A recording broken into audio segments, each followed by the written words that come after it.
नमस्कार दोस्तों हम भारतीय संविधान का भाग संख्या 4 में मूल अधिकारों के बारे में पढ़ा। आज उसी में हम भारतीय संविधान के भाग संख्या 4 क का अध्ययन करेंगे और उसमें हम मूल कर्तव्यों के बारे में पढ़ेंगे, फंडामेंटल ड्यूटीज के बारे में पढ़ेंगे। तो जो भारतीय संविधान में कर्तव्यों की जो बात है उनमें कौन कौन से जो कर्तव्य हैं उन कर्तव्यों के बारे में हम विस्तार से इस क्लास में पढ़ेंगे। तो ज्यादा बातें न करते हम करते बातें कर्तव्यों के बारे में। तो आज का हमारा टॉपिक होगा मूल कर्तव्य।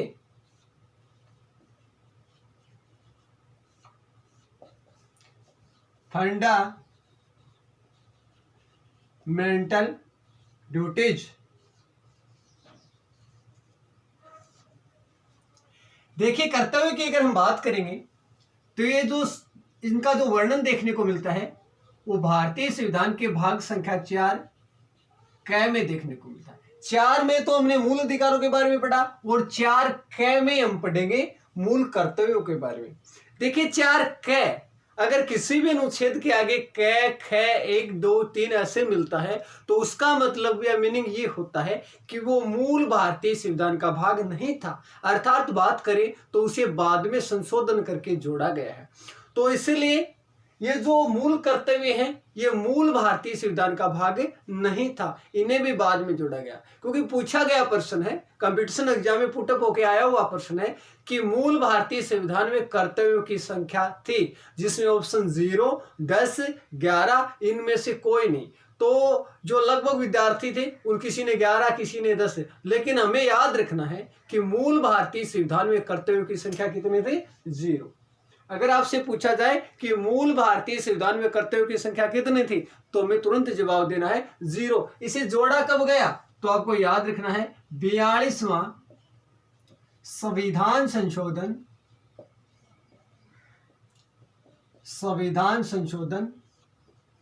1976 जो इंदिरा गांधी जी की सरकार में हुआ था, इंदिरा गांधी जी की सरकार में हुआ था।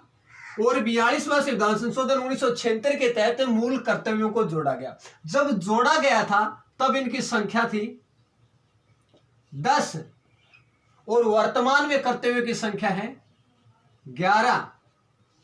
वर्तमान में कर्तव्यों की संख्या कितनी है? 11। और जब जोड़ा गया था तब संख्या कितनी थी? 10।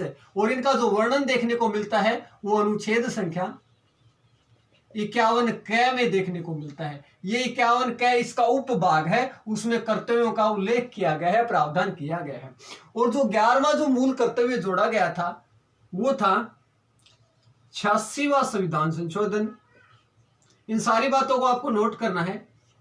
संविधान संशोधन 2002 के तहत जो 1 अप्रैल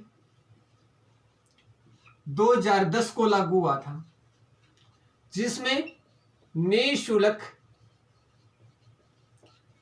व अनिवार्य शिक्षा का प्रावधान है। अनिवार्य शिक्षा का प्रावधान। ये जो 11वां मूल कर्तव्य था इसमें क्या जोड़ा गया था? इसमें बताया गया था कि अभिभावकों का यह कर्तव्य होगा कि वो अपने बच्चों को शिक्षा के अवसर उपलब्ध करवाए, उन्हें शिक्षित करे। ये अभिभावकों का क्या है? कर्तव्य है कि अपने बच्चों को क्या उपलब्ध करवाए? शिक्षा के अवसर उपलब्ध कराए। और ये जो कर्तव्य जोड़ा गया था ये था 86वां संविधान संशोधन 2002 जो 1 अप्रैल 2010 को क्या हुआ था? लागू हुआ था। और एक बहुत महत्वपूर्ण बात आपको याद रखना है, इन कर्तव्यों को रूस से लिया गया। ये स्रोत जो ग्रहण किया गया था, कहां से ग्रहण किया गया था? रूस से। सोवियत संघ। आपसे पूछा जाए भारतीय संविधान में कर्तव्यों को कहां से लिया गया है तो आपको तुरंत जवाब देना है रूस से लिया गया है। किस समिति की सिफारिश के आधार पर जोड़ा गया? समिति। तो आपको तुरंत जवाब देना है सरदार सरवण सिंह समिति की सिफारिश के आधार पर। और जो 42वां संविधान संशोधन हुआ था वो भी सरदार सरवण सिंह समिति की सिफारिश के आधार पर हुआ था। देखिए कितनी बातों को हमने पढ़ा। सबसे पहली बात है भारत के संविधान के भाग संख्या 4 क में और अनुच्छेद 51 क में इन्हें इनका प्रावधान किया गया है। और ये जो स्रोत ग्रहण किया ये हमने कहां से ग्रहण किया? रूस से, सोवियत संघ से ग्रहण किया। जब कर्तव्य जोड़े गए थे तब संख्या इनकी 10 थी, वर्तमान में 11, और मूल भारत के संविधान में संख्या क्या थी? 0 थी। और जो 11वां मूल कर्तव्य जोड़ा गया था वो 86वां संविधान संशोधन 2002 और जो 1 अप्रैल 2010 को लागू हुआ। इसमें निःशुल्क व अनिवार्य शिक्षा का प्रावधान है। और 11वां जो मूल कर्तव्य था वो था कि अभिभावकों का ये कर्तव्य बनता है कि वह अपने बच्चों को शिक्षा के अवसर उपलब्ध करवाए। उसके बाद हमने पढ़ा कि कर्तव्यों को सरदार सवर्ण सिंह समिति की सिफारिश के आधार पर जोड़ा गया और 42वां संविधान संशोधन हुआ था, यह भी सरदार सवर्ण सिंह समिति की सिफारिश के आधार पर हुआ था। इन सारी बातों को आप नोट करें, प्रत्येक प्रश्न कंपटीशन के एग्जाम में पूछा गया प्रश्न है, आप इसका स्क्रीनशॉट भी ले सकते हैं। उसके बाद हम बात करेंगे ये जो 11 कर्तव्य हैं, कौन कौन से कर्तव्य हैं, विस्तार से इनकी हम बात करेंगे, अलग अलग तरीके से एक एक बात पढ़ेंगे। देखिए, पहला जो हमारा कर्तव्य है ये है कि संविधान का पालन करें, संविधान का पालन करें, वह उसके आदर्श संस्थाएं, राष्ट्रध्वज व राष्ट्रगान का सम्मान करें। पहला, प्रत्येक भारतीय नागरिक का एक कर्तव्य बनता है कि वो संविधान का क्या करे? पालन करे। भारत का नागरिक होने के नाते उसका एक कर्तव्य बनता है कि संविधान का पालन करे, संविधान में बनाए हुए नियमों का पालन करे, उसी के आधार पर चले, और उसके जो आदर्श हैं, उसकी जो संस्थाएं हैं, वो राष्ट्र ध्वज है और जो राष्ट्रगान है, इसका वो क्या करे? सम्मान करे। उसके बाद दूसरा जो महत्वपूर्ण कर्तव्य है वो ये है कि स्वतंत्रता प्राप्ति हेतु राष्ट्रीय आंदोलन को प्रेरित करने वाले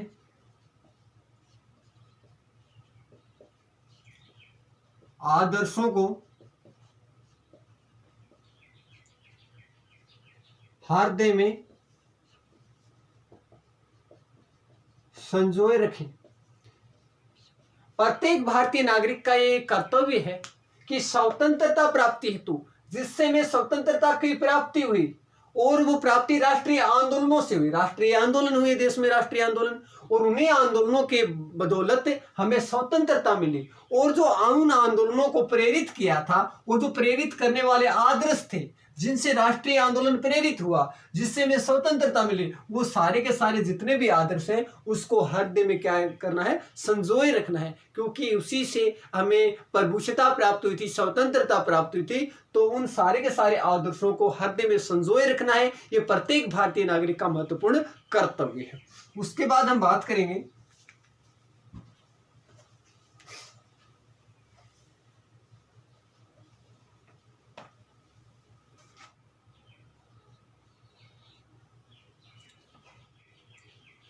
भारत की एकता, अखंडता व प्रभुता को अक्षुण्ण बनाए रखें।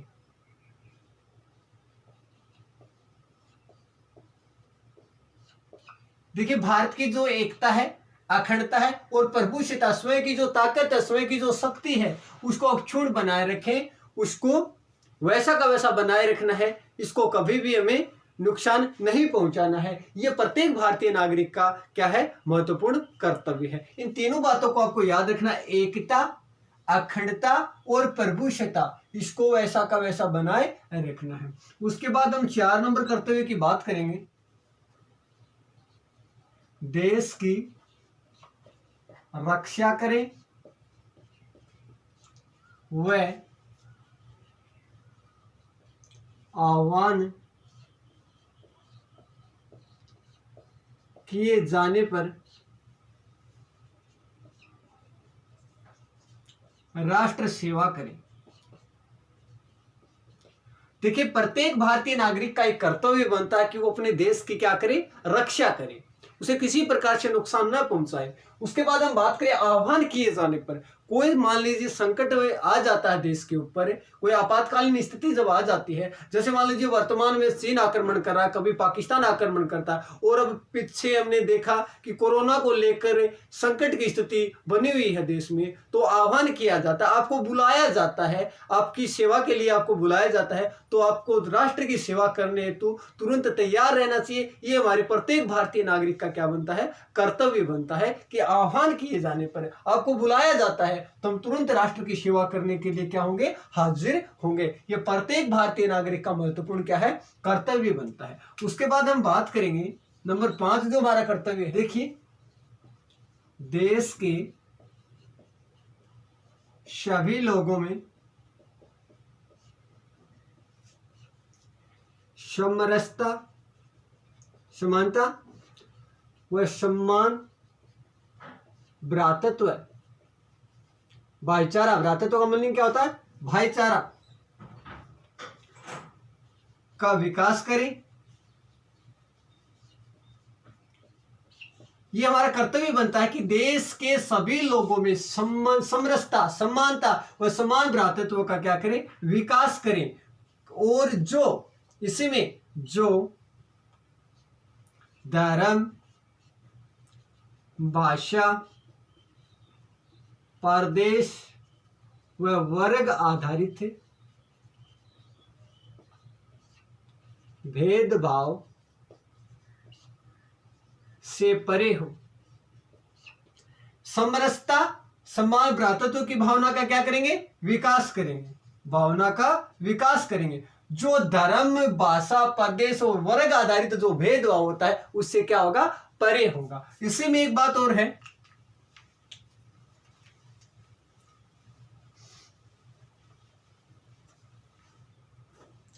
3 नंबर बात, ऐसी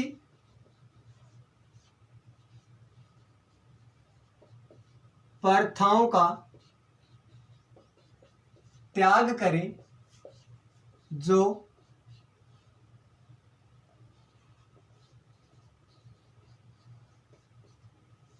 महिलाओं के विकास के विरुद्ध है। समाज में कुछ ऐसी प्रथाएं प्रचलित हैं, उन प्रथाओं के बदौलत समाज में महिलाओं का विकास अवरुद्ध है, अर्थात महिलाओं का विकास नहीं हो पा रहा है। तो ऐसी प्रथाओं को हमें क्या करना है, त्याग करना है, कि वो जो महिलाओं के विकास के क्या है, विरुद्ध है। अगला जो कर्तव्य है, हमारी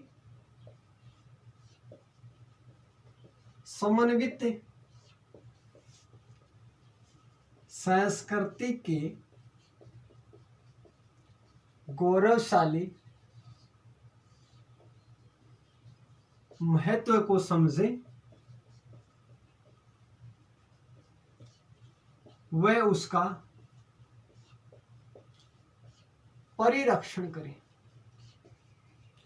हमारी जो संस्कृति है, मनुष्य का जीवन जीने का ढंग है, प्राचीन जो हमारी संस्कृति है, इसका गौरवशाली जो महत्व है, इसको हमें समझना है, इसको बनाए रखना है और उसका परिरक्षण चारों तरफ से उसकी रक्षा करनी है, इस संस्कृति को बनाए रखना है। क्योंकि भारतीय संस्कृति सभी संस्कृतियों में अपना विशेष महत्व रखती है, इसीलिए इसकी जो परंपरा है, हमारी समृद्ध संस्कृति की जो परंपरा पहले से चली आ रही है, इसके गौरवशाली महत्व को समझना है और उसका परिरक्षण करना है। ये भी प्रत्येक भारतीय नागरिक का महत्वपूर्ण कर्तव्य है। उसके बाद हम बात करेंगे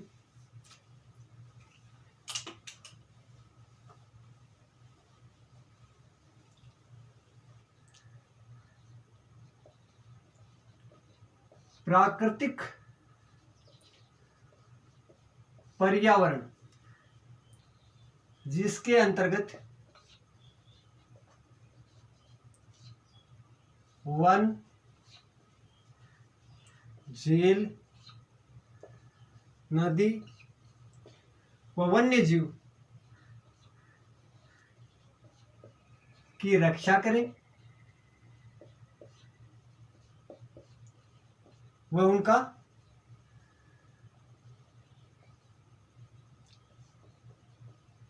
सर्वधन बढ़ावा दे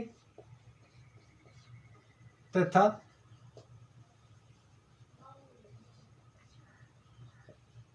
प्राणी मात्र के प्रति दया का भाव रखे। ये हमारा मूल कर्तव्य है कि प्राकृतिक पर्यावरण जिसके अंतर्गत वन, झील, नदी व वन्य जीवों की रक्षा करे, उनका संवर्धन करे तथा प्राणी मात्र के प्रति दया का क्या रखे, भाव रखे। ये हमारा मूल कर्तव्य है। इसमें आपको ध्यान रखना, वन, झील, नदी और वन्य जीव उनकी रक्षा करनी है, उनका संवर्धन करना है और प्राणी मात्र के प्रति दया का भाव रखना है। अगला जो हमारा कर्तव्य है, वैज्ञानिक दृष्टिकोण, मानववाद व ज्ञानार्जन की भावना का विकास करें। भावना का विकास करें। देखिए, वैज्ञानिक दृष्टिकोण अपनाएं, मानववाद, ज्ञानार्जन की भावना का क्या करें, विकास करें। उसके बाद सार्वजनिक संपत्ति की रक्षा करें, वह हिंसा से दूर रहे।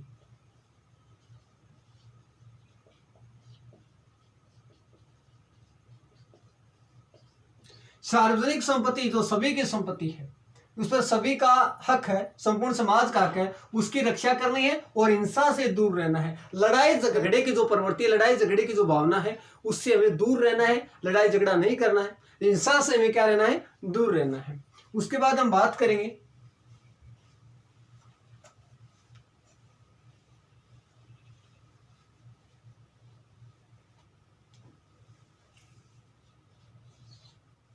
अगला जो कर्तव्य है, व्यक्तिगत व सामूहिक गतिविधियों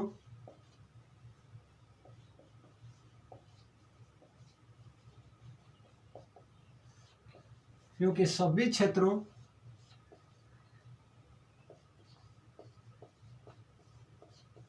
के उत्कर्ष की ओर बढ़ाने का सतत प्रयास करें।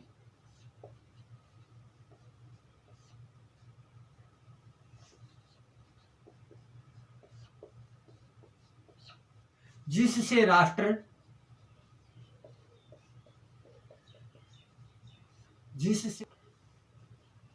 निरंतर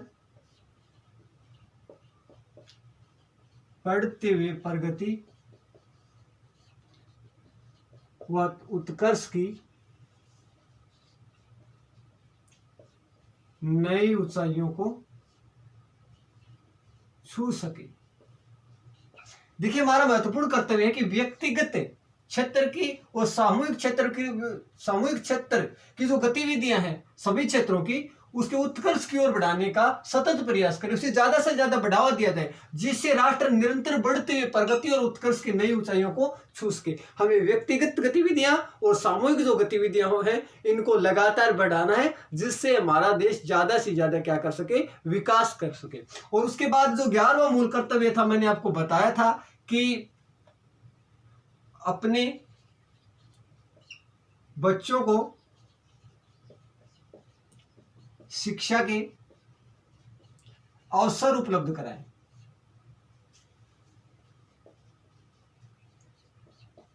करवाएं।